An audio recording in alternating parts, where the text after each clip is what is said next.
민동기의 오늘 이야기.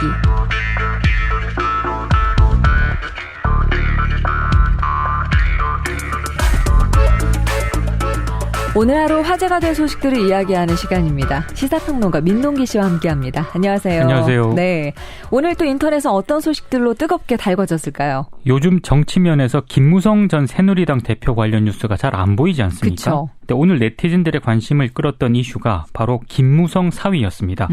김무성 전 새누리당 대표 사위 이모 씨가 서울 강남의 유명 나이트클럽 지분을 6년 동안 보유했다는 사실이 법원 판결로 드러났습니다. 네. 이 나이트클럽은 이 씨가 마약을 투약한 장소 가운데 한 곳과 매우 가까운 곳에 있었다고 하는데요.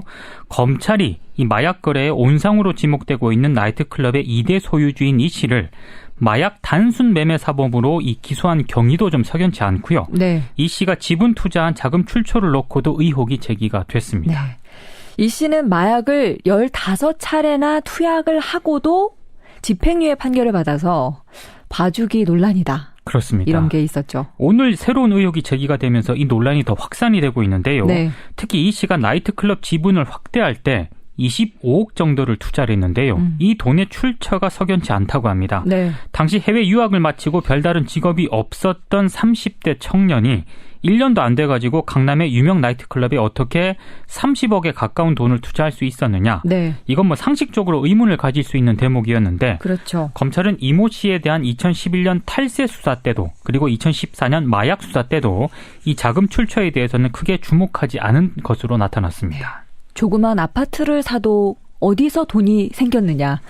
출처가 들어오던데. 그렇죠. 네, 네티즌들 민감한 반응 보였을 것 같아요. 2,500개 정도의 댓글이 달렸습니다. 폭발적인 그런 관심이었는데요. 네. 의외로 정치적 해석을 하는 네티즌들이 상당히 많았습니다. 뭐 과적 관리도 못하는 사람이 어떻게 나라를 수진제가부터 하셔야겠다. 이런 댓글도 있었는데 네. 김무성 전 대표 이제는 대권 꿈을 접어야겠네. 미운 털 박히더니 정치적으로 또 찍어내기 시작이냐. 이번 총선에서 새누리당이 과반을 했다면 이 사안이 이렇게 보도가 됐을까. 이렇게 해석을 하는 네티즌들이 있어요? 굉장히 많았습니다. 네. 그리고 일부 네티즌 같은 경우에는요. 이번 사건을 어버이연합 파문을 덮기 위한 관심 돌리기 차원 아니냐. 또 이런 의혹을 제기하기도 했습니다. 참 다양한 관점에서 해석하고 있네요. 네네. 자, 다음 소식은 어떤 소식인가요? 티켓 값이 또 주목을 받았는데요. 공연 티켓 값이 요동을 치고 있습니다. 네. 이름 없는 영세 공연은 80% 할인 등 덤핑 판매가 비일비재한데요. 이 초특급 스타의 콘서트나 뮤지컬 등은 정상가보다 몇 배 높은 가격으로 거래가 성행을 하고 있습니다. 특히 예매 사이트를 통한 이 제작사 소비자 간의 직거래와는 또 다른 형태의 이른바 그 2차 유통 시장이 확대가 되고 있다고 하는데요. 네.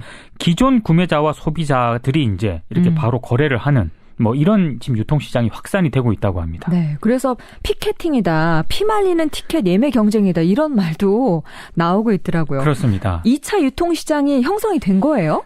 그런 것 같습니다. 이 지난해 5월 티켓베이라는 사이트가 오픈을 하면서부터 네. 활발해졌다고 하는데요. 네. 이 티켓베이는 직접 거래를 하진 않고요.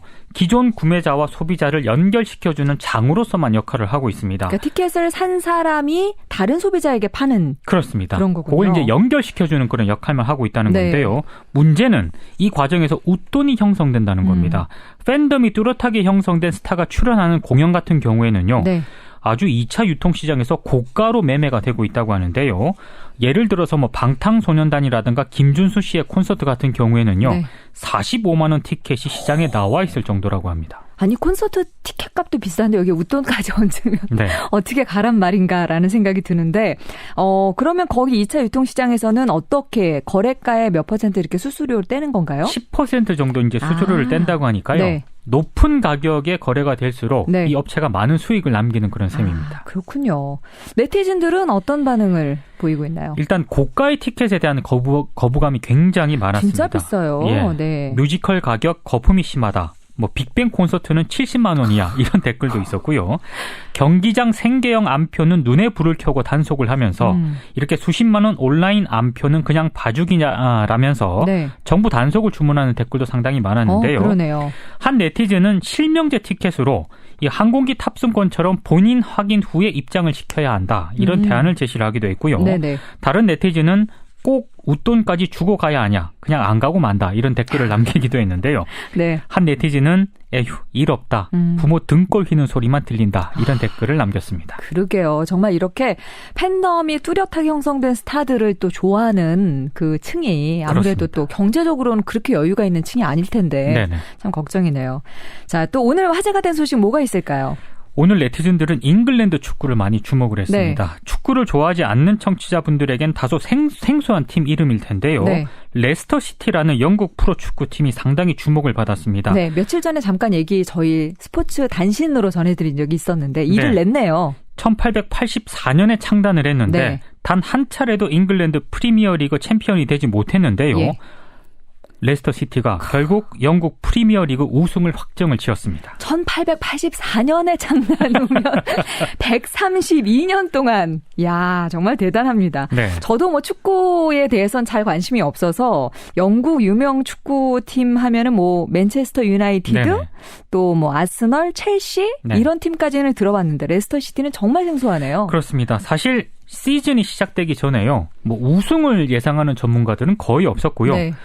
강등이 되지 않을까 이렇게 예상하는 전문가들이 많았거든요. 네. 실제 지난 시즌 겨우 강등을 면했었고요. 이번 시즌에서도 이른바 그 도박사들 있지 않습니까? 이 도박사들이 레스터 시티의 우승 확률을 0.02%로 예상을 했습니다. 정말 기적을 만들어냈는데요. 네네. 선수들의 스토리도 굉장히 만화 같습니다. 네. 공장에서 주급 5만 원을 받으면서 짐꾼으로 일하던 바디라는 선수가 있는데요. 네. 8부 리그부터 갈고 닦은 실력을 바탕으로 이 프리미어리그 최다인 11경기 연속골을 터뜨리면서 우승 1등 주역이 됐습니다. 와.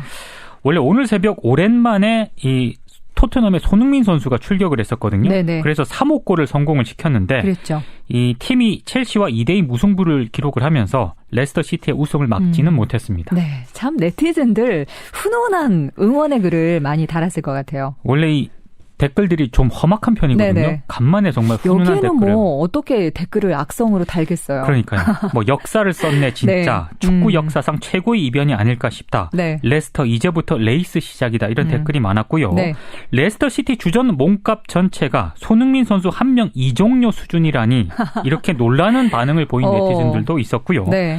이런 구단이 나와야 돈지라는 구단들이 각성할 수 있다. 이런 촌평을 날린 네티즌도 있었습니다. 네. 한 네티즌은요. 2017년 다시 1부 리그로 강등이 되면 1부 리그에서 강등이 되면 반전의 연속을 보여줄지도 모른다. 이런 짓궂은 댓글을 남긴 네티즌도 있었습니다. 네, 그래도 정말 이런 뭔가의 그 우리가 생각하지 못했던 이런 기대를 벗어나는 반전을 우린 참 기다리고 있는 것 같아요. 사실 스포츠에서 많은 팬들이 이런 걸 기대를 하고 있거든요. 네. 자, 이어서 내일 뜰 뉴스를 미리 예측해 볼 텐데 박태환 선수 관련 뉴스가 뜰 것이다 했는데 다른 뉴스를 많이 묻혔어요. 제가 선택을 잘못했습니다. 네네. 예, 날씨 관련 이런 태풍 관련 강풍 관련 뉴스가 오늘 훨씬 더 많이 주목을 받았습니다. 네. 그리고 오늘 또 날씨가 하루 종일 이렇게 바람 불고 그래서 많은 분들이 날씨에 대한 얘기를 좀 나눠주셨습니다. 자, 그중에서 0319번님 날씨에 대한 얘기 나눠주셨는데 커피 쿠폰 보내드리도록 하겠습니다. 자, 그러면 내일 될 뉴스는 뭘까요? 이상호 MBC 기자의 사표 뉴스가 좀 뜰 것 같습니다. 지금도 벌써 이렇게 막 올라오고 있어요. 그렇습니다. 이제 좀 전에 이제 뉴스가 이제 보도가 되기 시작을 했는데요. 지난 2일 MBC로부터 정직 6개월의 중징계를 받은 이상호 MBC 기자가 결국 MBC를 떠나기로 했습니다. 네. 이상호 기자가 오늘 자신의 페이스북을 통해서 사직 의사를 밝혔는데요. 일부 언론과의 인터뷰에서 사직서를 제출했다고 밝혔습니다. 이상호 기자는 대법원 해고 무효 판결로 복직한 이후에 다시 정직 6개월의 징계를 받고요. 이 정직 기간 중 세월호 참사 당시 박근혜 대통령의 행적 구조 실패 책임을 묻는 다큐멘터리를 제작했다는 등의 이유로 최근 다시 정직 6개월 징계를 받았는데요. 네. 이상호 기자는 일단 대통령의 7시간 다큐멘터리도 계속 제작할 것이고 그와는 별개로 부당 징계 소송도 이어나갈 것이라고도 밝혔습니다. 네. 제가 봤을 때 지금 추세로 보나 이런 걸 여러 가지 고려했을 때 내일 네티즌들이 이상호 기자 사표에 대해서 상당히 높은 관심을 보일 것 같습니다. 네. 자, 민동기 씨는 내일 이상호 기자 MBC 사표 제출 뉴스가 뜰 것이라고 예측을 했는데 청취자 여러분은 어떻게 생각하시는지 짧은 문자 50원, 긴 문자 100원입니다.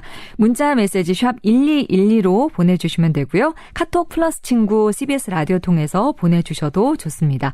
내일 뜰 뉴스 민동기 씨의 예측이 틀리고 청취자 여러분의 예측이 맞을 경우에 맞추신 분께 커피 쿠폰을 보내드립니다. 민동기 씨 오늘도 고맙습니다. 고맙습니다. 네.